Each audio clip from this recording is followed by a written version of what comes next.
allegation against you. If Sarah decided to tell the police that Connor forced himself on her and it wasn't true, I'm guessing they wouldn't have an issue with it because words don't mean things. Or do they suddenly matter in this instance? Well, I think those say, well, a false allegation is against the law. What's a law?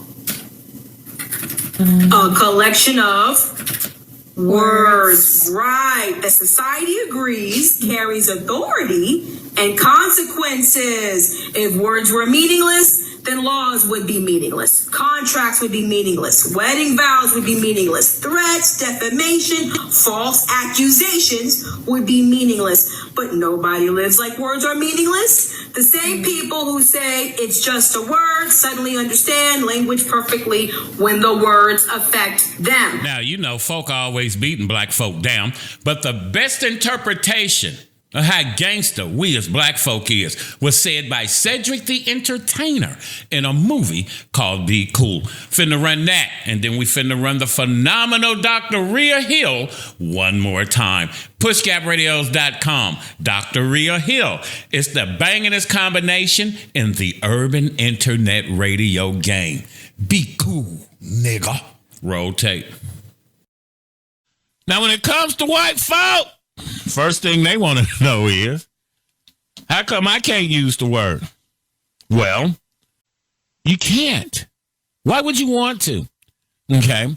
And then furthermore, why don't white people understand, or let's say this, why don't people of other cultures understand what we as black folk have brought to the game?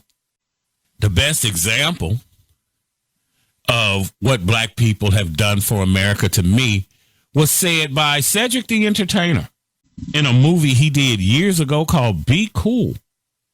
He said, why are black people so controlled by a word? Why are racists so controlled by a color? Perhaps they are new to this here planet, but words mean things. Welcome to the concept of language. I can't believe this has to be explained to anyone over the age of 5, that words are used to communicate messages, stories, form civilizations and societies. Wars have been started because of an exchange of words. God sends people to hell over words, not their pigment, their words. So by their logic, God, I guess, is chimping out too. This is why he said in Proverbs, there is power in the tongue, and the tongue has the power of life and death. God cast Lucifer out of heaven because of his words, when he too practiced the sin of supremacy. James says the same mouth people use to praise God is often used to curse human beings made in God's image. I tell you, on the day of judgment, people will give account for every careless word they speak.